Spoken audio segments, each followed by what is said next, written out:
Buenas tardes, hermanos, el Señor les bendiga. Gusto de poder saludarles nuevamente. En esta oportunidad quiero compartir una palabra de Dios como ya está proyectado, la gloria de Dios afuera del templo. Y tendremos como texto básico el Salmo 137 del versículo 1 al 6. Como cristianos hemos de reconocer que en la pandemia, como uno de los signos de estos tiempos, que nos exige ver las nuevas formas de cómo poder ser iglesia, de cómo en este tiempo de cuarentena nosotros poder vivir la fe en forma práctica.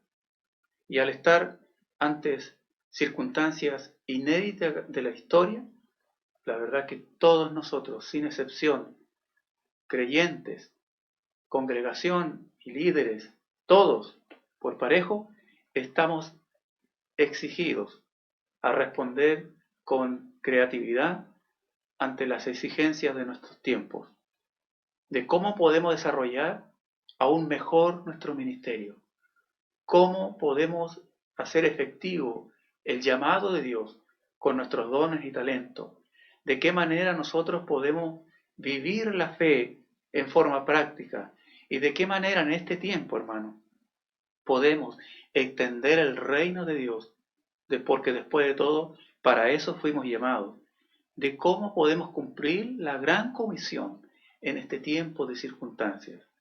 Afortunadamente, tenemos con nosotros la palabra de Dios, que es una rica tradición histórica, porque tenemos nuestros antepasados que a través de ello nos dan una serie de oportunidades para nosotros observarlos a ellos, de cómo ellos enfrentaron los tiempos difíciles en las épocas del pasado y cómo pudieron ellos, con la ayuda de Dios, poder superarlas. Entonces, nosotros tenemos la palabra de Dios como un recurso.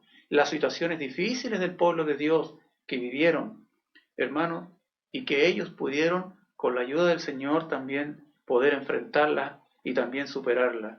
Y eso a nosotros debe la palabra de Dios y la experiencia de ellos servirnos también como una orientación de cómo la iglesia puede enfrentar las problemáticas en los tiempos futuros y salir fortalecidos para enfrentar los nuevos tiempos que nos esperan como iglesia. Un viejo pastor, maestro en el seminario, que escribió un libro con respecto a ética, él dijo una oportunidad que la iglesia debe caminar con los tiempos actuales. Y esto lo dijo, hermano, hace más de 20 años. La iglesia debe ir a la par caminando con los tiempos. Pero él dijo en una oportunidad también que a veces la iglesia camina al paso de la tortuga. Y a veces a la tortuga hay que apalearla para que camine un poco más rápido. Y esto lo dijo el pastor Óscar Pereira, que fue un doctor, cierto, maestro de Biblia y que fue formador de muchos pastores acá en Chile. ¿Cuánta verdad tenía este hombre de Dios, hermano? Porque cuántos de nosotros hemos tenido que ser apaleados para poder andar un poco más rápido. ¿Cuántas veces hemos tenido que, hermano, caminar a palos, como hablaban antiguamente nuestros antepasados? Y a base de palos muchas veces la iglesia camina. A base de palos la iglesia ha tenido que reaccionar.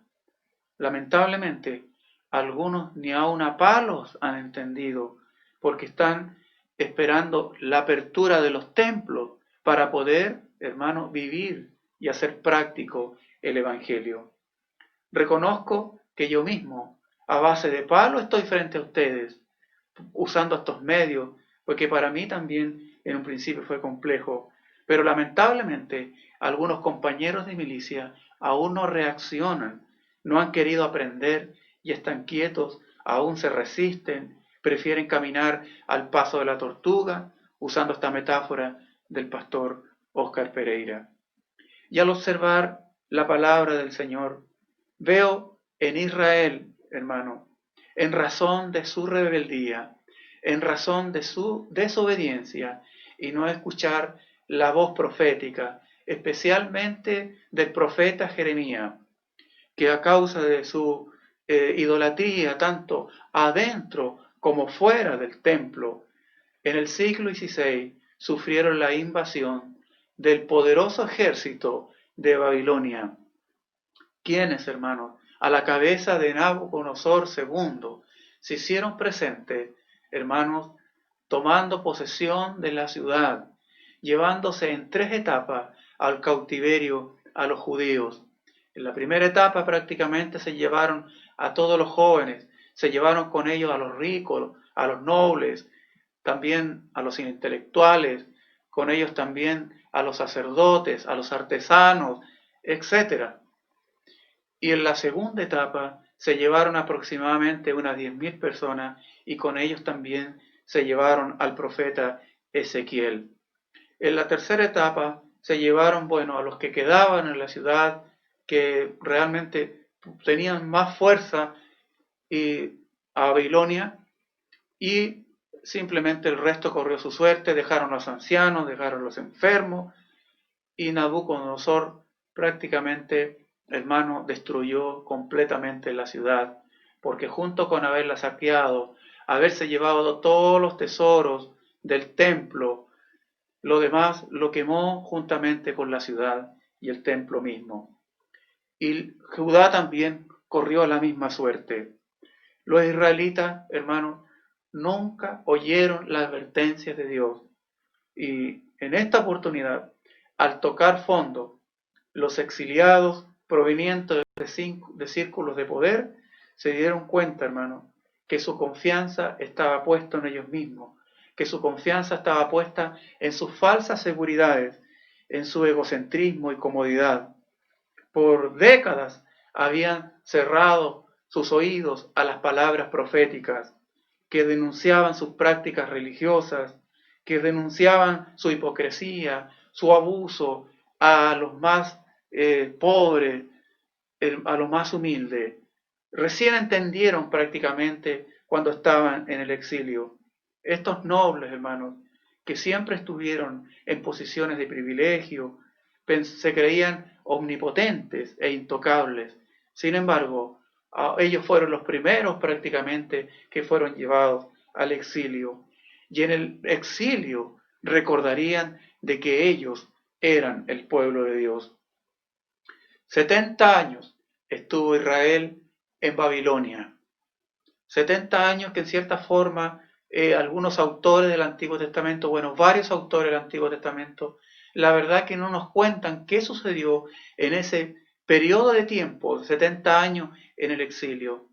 De hecho, es un tiempo como un poco oscuro, y de hecho este tiempo ha sido llamado como la época del silencio. Sin embargo, nos imaginamos que también fueron tiempos de mucho dolor y de angustia para los israelitas. Como decía anteriormente, hermano, son muy pocos los registros bíblicos que nos hablan del cautiverio en Babilonia. Y si buscamos algún registro, uno de los registros más cercanos es precisamente este salmo. El Salmo 137, que probablemente lo escribió David, el cual nos invita a mirar, hermano, las circunstancias que vivieron los israelitas en el cautiverio de Babilonia. Y yo quiero darle lectura, vamos a ir dándole lectura en 2 partes, del versículo 1 al 2, primero, y después del 3 al 6. La gente de Babilonia, hermano, había oído hablar del canto de Israel. De hecho, los israelitas eran conocidos en muchos países porque Jerusalén había un templo levantado para un Dios único. Según ellos llamaban el Dios verdadero. Era lo que opinaban la gente externa a Jerusalén. Y cuando los visitantes extranjeros llegaban a Jerusalén, una de las cosas que les llamaba mucho la atención, a diferencia de otras culturas, era, hermano, la ausencia de ídolos. ¿Por qué? Porque los israelitas creían de que ellos servían a un Dios a un Dios vivo. Por lo tanto, los israelitas eran famosos mundialmente por su forma de adorar a Dios, por su pasión al Señor. Entonces, probablemente, cuando fueron llevados cautivos, hermanos, muchas personas fueron a verles y ahí estaban probablemente los israelitas cerca de los ríos, tal vez Éufrates o del Tigris. Ahí estaban desarrollando en el campo trabajos y la gente tal vez fue a verle. En primer lugar, entonces, vamos a ver, hermanos, después del exilio babilónico, vamos a ver el primer punto, que es el sentimiento de tristeza al estar lejos de Sión. Ahora sí que yo quiero invitarles a que juntos podamos leer el Salmo 137, versículo 1 y 2. Dice este pasaje: junto a los ríos de Babilonia, allí nos sentábamos y llorábamos, acordándonos de Sión. Sobre los sauces, en medio de ella, colgábamos nuestras arpas. Hasta ahí los versículos. Sobre los sauces, en medio de ella, dice, colgábamos nuestras arpas. Bueno, ellos no lloraban, fíjese, no dice el pasaje que ellos lloraban a causa de la opresión babilónica. De hecho, se considera que hubieron muchos favores respecto a los judíos. Y aquí vemos en este pasaje que como si a ellos le llama el pasaje, le llaman, por ejemplo, en el versículo número 3, los que nos habían llevado cautivos, les pedían. Esto no quiere decir, hermanos, que no le estaban exigiendo o obligando, sino que les pedían que tocaran algo.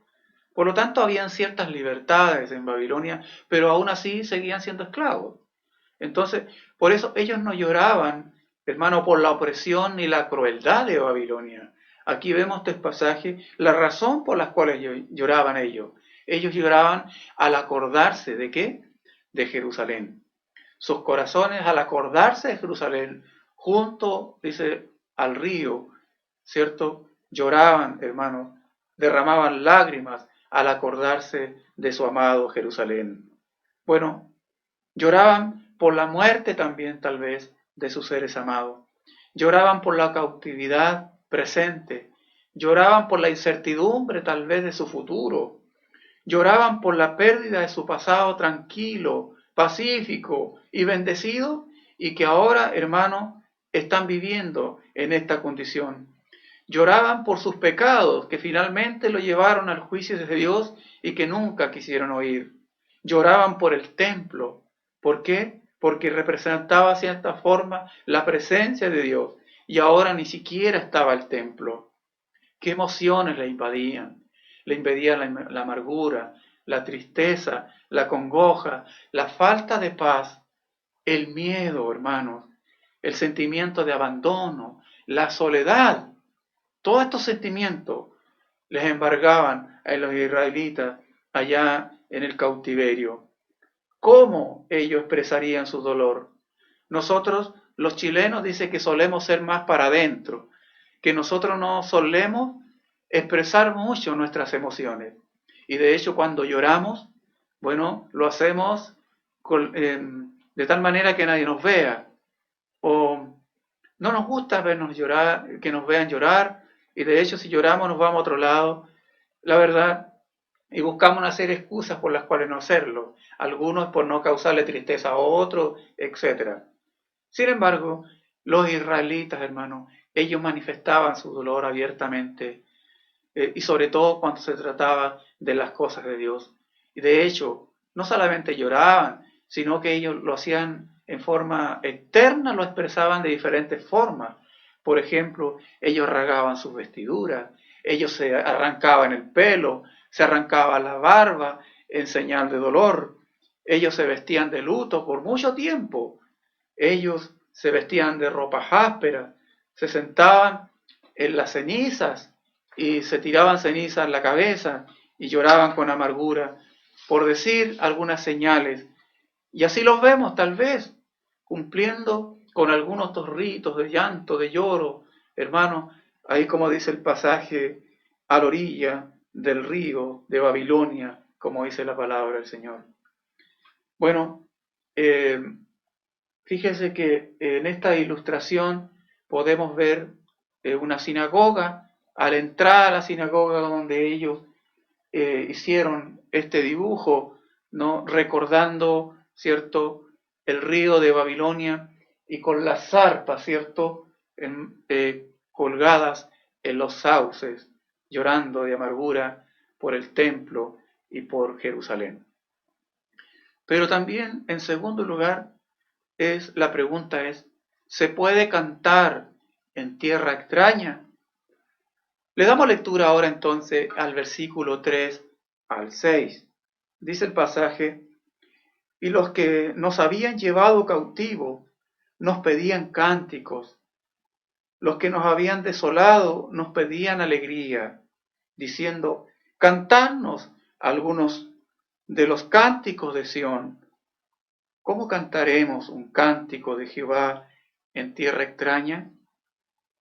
Si me olvido de ti, Jerusalén, pierda mi diestra su destreza, mi lengua se pegue a mi paladar. Si de ti no me acuerdo, si no enaltezco a Jerusalén como preferente asunto de mi alegría. Mire las palabras emotivas de estos pasajes. Fíjese que muchos cantores fueron llevados también cautivos a Babilonia. De hecho, Esdras, en el capítulo 2, versículo 41, dice que cuando los cautivos regresaron, volvieron también, volvieron ahí, él escribió, Esdras, 128 cantores venían de regreso. Bueno, y por lo que vemos, que colgaban sus arpas, tuvieron la libertad tal vez de poder llevar sus instrumentos. Y la petición de los que les habían llevado cautivo, como dice el pasaje de la palabra de Dios, los que lo habían desolado, para ellos era un verdadero insulto, hermanos. ¿Por qué? Porque querían que cantaran, pero los cánticos eran para el Señor, no era para ellos. Ellos pedían que les cantaran a ellos de esos cánticos que cantaban allá en Sión. Y la pregunta es, ¿podemos cantar a nuestro Dios en tierra extraña? Así es la pregunta del versículo número 4. Un pastor evangelista bautista Meyer del siglo XVIII, él dijo lo siguiente, hermanos. ¿Has dejado de cantar últimamente? El gozo de tu vida religiosa se ha ido. Continúas con tu vieja rutina, pero sin la emoción de sus días pasados. ¿Puedes decir la razón? No es por tus circunstancias sean deprimentes, aunque puede que éstas las sean, ya que Pablo y Silas cantaron alabanzas a Dios en su prisión. ¿No es la desobediencia la razón de tu falta de canto?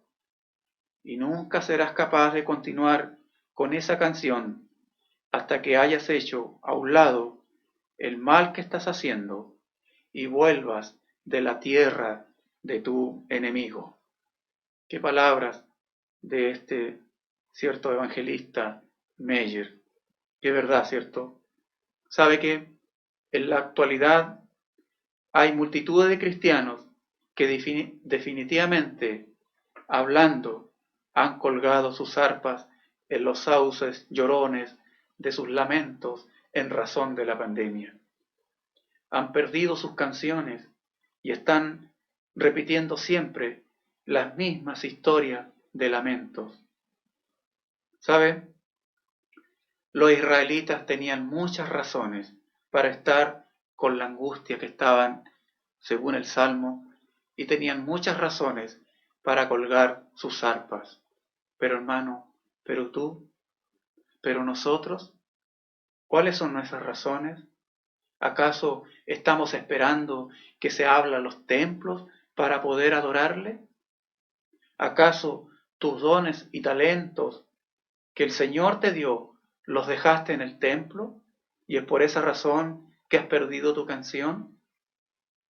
Hermanos, si estás como David, ora como él entonces, como él oró en el Salmo 51, versículo 12.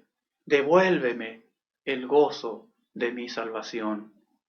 Así como David, hermano, que si bien es cierto, él nunca perdió la salvación, pero sí había perdido la alegría de ser una persona salva.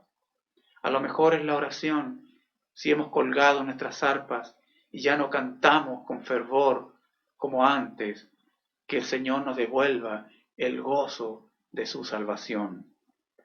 Pero fíjese que los israelitas, no solamente el colgar las arpas, hermanos, era una acción simplemente de colgar instrumento.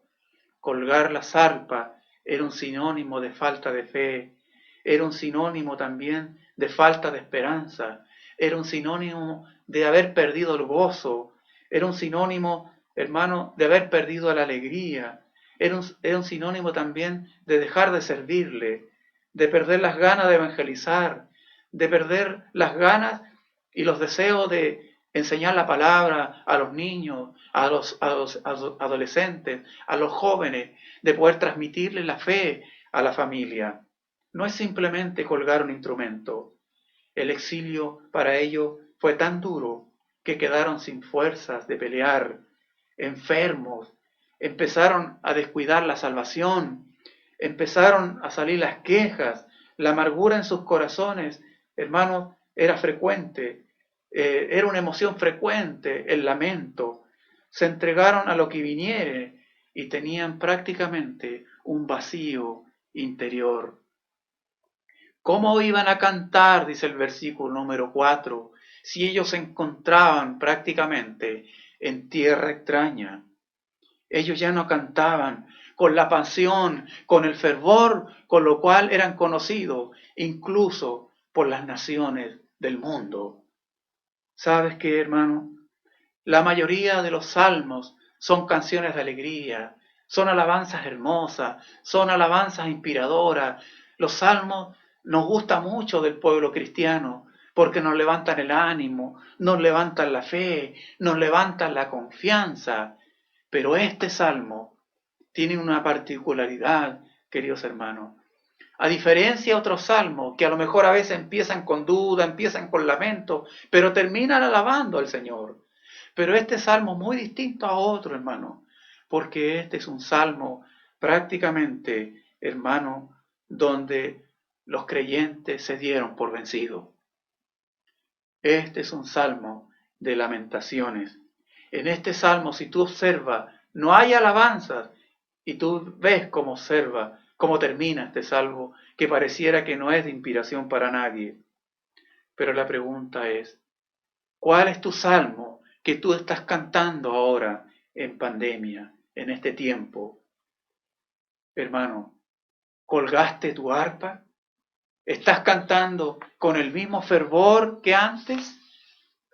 Hermano, hermana, recuerda que el cristiano en esta vida siempre será un extraño, siempre estará recorriendo en tierras extrañas, porque la palabra del Señor dice que somos nosotros peregrinos y extranjeros.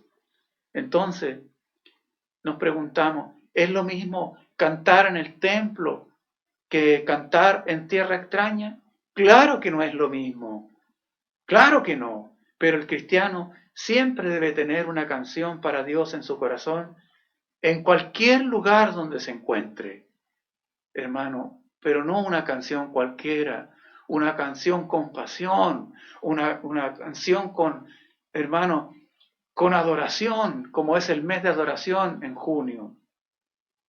Notamos también en esta hora, y quiero citar a un teólogo cristiano, maestro de Biblia, a James Montgomery, del siglo XIX, que él dijo lo siguiente: notamos que aunque los exiliados eran incapaces de cantar las canciones de Sión en Babilonia, aún así no rompieron sus arpas en pedazos, ni tampoco las arrojaron a la corriente. En su lugar las colgaron en las ramas, presumiblemente guardándolas para lo que seguramente sería un día mejor. Gloria a Dios. Amén, por Jane Montgomery. Así entonces, como los judíos en el exilio, la iglesia, cada cristiano, ante la pandemia que estamos viviendo, debe orar y pedir dirección al Señor de cómo servirle, hermano, en medio de la pandemia, de cómo ser iglesia, de cómo conservar la comunión, de cómo compartir el evangelio, de cómo sostener la fe a otros, de cómo levantar los brazos a los pastores, de cómo levantar brazos a los encargados de obra. Hermanos, queridos, esa debe ser nuestra oración en este tiempo de exilio. Todavía tienes, hermano, en pausa tu ministerio. Hace 3 meses, ya, todavía lo tienes en pausa. ¿Acaso tus dones y talentos no se pueden usar afuera del templo? ¿Qué harás? ¿Nos sentaremos a la orilla del río mientras los incrédulos esperan de que nosotros cantemos cánticos a Dios y ellos quieren oírnos? Hermanos, 3 meses tal vez en pausa tú has estado. Yo quiero decirte, querido hermano, hermana, que ha llegado el tiempo ya de ponerle play a tu ministerio. Y no debes estar esperando volver al templo para poder activar tu ministerio. Ahora la iglesia te necesita. Se puede fortalecer el servicio de la iglesia a través, fortaleciendo los ministerios de oración, fortaleciendo la acción social, fortaleciendo la comunión, fortaleciendo el ministerio de enseñanza, tal vez discipulando a alguien por teléfono, hermano, y hay tantos recursos en este tiempo para poder servir. Somos llamados a reorientar nuestra fe particular, pero también la fe colectiva. A lo mejor usted me dirá, bueno, pero yo oro, leo la Biblia y canto en mi casa. Y sabes, querido, está muy bien lo que estás haciendo y te felicito porque eso es lo que tiene que hacer todo cristiano, todo creyente. Pero ¿cómo estás siendo de bendición para el cuerpo de Cristo? Es mi pregunta. ¿Cómo estás edificando a otros? Usted no sabe la cantidad de gente que se siente sola, con temores, con problemas de insomnio, con crisis de pánico. Gente, hermano, que está sin esperanza. Personas que no saben a quién llamar para que oren. Algunas personas me llaman y me piden disculpas. Perdone, pastor, que lo llame. Yo sé que usted está muy ocupado y, hermanos, y me llaman y me cuentan sus problemas y me dicen lo siguiente, es que no sé a quién llamar. Oh, hermanos, bendito sea el Señor, que en esta hora la palabra pueda tocarte para que tú puedas llamar a tu encargado de ministerio, a tu encargada de obra, de la misión de la iglesia, a mí mismo, para disponerte a ser un discipulador por teléfono. Hermano, como en este momento estoy discipulando a un nuevo creyente por teléfono, enseñándole a los jóvenes, hermano, la palabra por teléfono. Y se puede hacer, hermano. Somos llamados a reorientar la fe, como te estoy diciendo recién. Hermanos, debemos ser de bendición. Hermano, Dios en esta tarde te interpela. Dios en esta tarde te confronta para que le consultes la forma en que Él quiere que tú hagas iglesia. Para finalizar esta reflexión de la palabra del Señor, debemos recordar lo que hemos visto recién. En primer lugar dijimos los sentimientos de tristeza al estar lejos de Sión. Y es su sensación también al no poder congregarse en el templo, como una sensación de tristeza. Bueno, yo también tengo esa misma sensación. Pero, en segundo lugar, dijimos, ¿cantaremos en tierra extraña? Claro que sí, claro que sí. Y por último, déjeme resaltar un detalle importante. Como dije en un principio, el profeta Ezequiel también fue llevado al exilio en la segunda etapa a Babilonia. Pero un día, estando sentado en el medio tal vez de la demás multitud, junto al río de Chebar, tuvo una visión de la esplendorosa, una esplendorosa visión de la gloria de Dios. Y esta es la pregunta tal vez de Ezequiel. ¿Qué hace Dios aquí si estamos en Babilonia? El concepto israelita es que Dios estaba en Jerusalén y en el templo. Y los israelitas estaban orando en ese tiempo y llorando por Jerusalén y anhelaban regresar a Jerusalén y anhelaban volver al templo. Pero Ezequiel, y tú lo puedes ver en el libro de Ezequiel en sus primeros capítulos, tuvo esta visión, hermano, de esplendorosa de la presencia de Dios en Babilonia. Y la pregunta es de Ezequiel, ¿qué está haciendo Dios aquí? Hermano, los israelitas, como dije recién, lloraban para volver a Jerusalén y volver al templo, pero Dios ya no estaba allá. Dios había abandonado a Jerusalén y había abandonado el templo, porque Dios estaba donde estaba su pueblo. Hermanos, la gloria de Dios se manifiesta donde está su pueblo. La gloria de Dios se manifiesta donde hay un pueblo, hermano, que le busca, que le invoca. Por lo tanto, tú, en esta tarde que me oye, pídele al Señor que te revele de qué manera puedes servirle, de qué manera puedes ser de bendición para su iglesia, de qué manera puedes compartir el Evangelio. Han pasado ya 3 meses, como dije recién.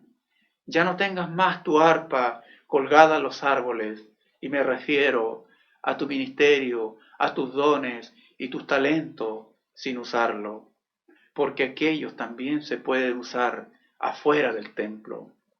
De hecho, al terminar esta meditación de la palabra de Dios, quiero invitarte que si tú estás acompañado por alguien escuchando la palabra de Dios en esta tarde, quiero que le hagas la siguiente pregunta. ¿Tienes tu arpa colgada en los árboles o la estás utilizando ahora? ¿Tienes tu arpa colgada en los árboles o la estás utilizando ahora en pandemia? Los dones, los talentos y el ministerio que Dios te ha dado, ¿lo tienes colgado o lo estás utilizando en este tiempo de pandemia? Después dime amén, te invito a dialogar al respecto y orar por ello. Amén, queridos hermanos, que el Señor les bendiga grandemente.